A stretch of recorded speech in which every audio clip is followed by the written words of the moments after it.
Hi friends, welcome to my channel. இன்றைக்கி நம்ம சேனலில் பார்க்க போகிற ரெசிபி வந்து மட்டன் தண்ணி குழம்பு எப்படி வைக்கிறதுன்னு பார்க்க போகிறோம். இந்த குழம்பு வந்து இட்லி, தோசை, சப்பாத்தி, சோறு எல்லாத்துக்கும் வந்து நல்லா இருக்குங்க. இது வந்து ஈஸியான முறையில் எப்படி செய்கிறதுன்னு வந்து பாருங்கள். அதுக்கு வந்து ஒரு குக்கரில் வந்து எண்ணெய் ஊற்றிக்கோங்க. தேவையான அளவு பட்டை, கிராம்பு, பிரியாணி இலை, சோம்பு எல்லாம் சேர்த்து வதக்கி விட்டுக்கோங்க. இப்போ அந்த கறியில் இருந்த கொழுப்பை போட்டு வதக்கிக்கோங்க.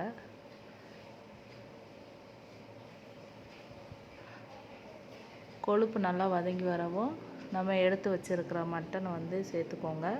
நான் இன்றைக்கி வந்து 1/2 கிலோ மட்டனுக்கு தேவையான அளவு வந்து இந்த வீடியோவில் காட்டியிருக்கேங்க. நீங்கள் வந்து 1 கிலோ மட்டனோ 2 கிலோ மட்டன் எடுக்கும்போது வந்து இன்னும் கொஞ்சம் வந்து பொருளை வந்து சேர்த்து நீங்கள் வந்து வச்சிங்கன்னா இந்த குழம்பு நல்லா டேஸ்ட்டாக இருக்குங்க. ஒரு முறை செஞ்சு பாருங்கள், ரொம்ப நல்லா இருக்குங்க. நீங்கள் செஞ்சு பார்த்துட்டு எனக்கு வந்து கமெண்ட் பாக்ஸில் வந்து சொல்லுங்கள் எப்படி இருந்துச்சுன்னு. குழம்பு சிம்பிளான முறையில் வந்து சொல்லியிருக்கேன் இந்த வீடியோவில். ட்ரை பண்ணி பாருங்கள். இது வந்து நல்லா வதக்கி விட்ட பிறகு மஞ்சத்தூள் கொஞ்சம் சேர்த்துக்கோங்க. மஞ்சத்தூள், சீரகத்தூள்,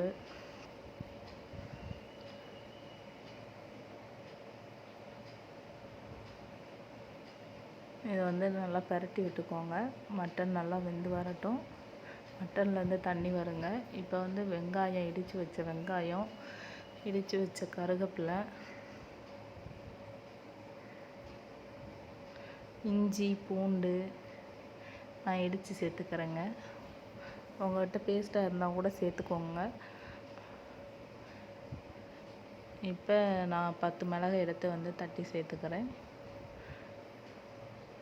தட்டி சேர்த்த பிறகு ஒரு பரட்டி விட்டுட்டு தேவையான அளவு வந்து தண்ணி சேர்த்துக்கோங்க. மட்டனுக்கு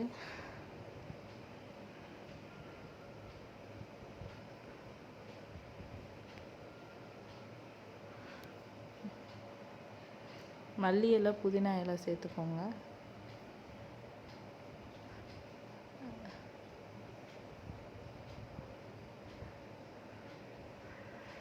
இப்போ ஒரு பரட்டிட்டு தண்ணி சேர்த்துக்கோங்க.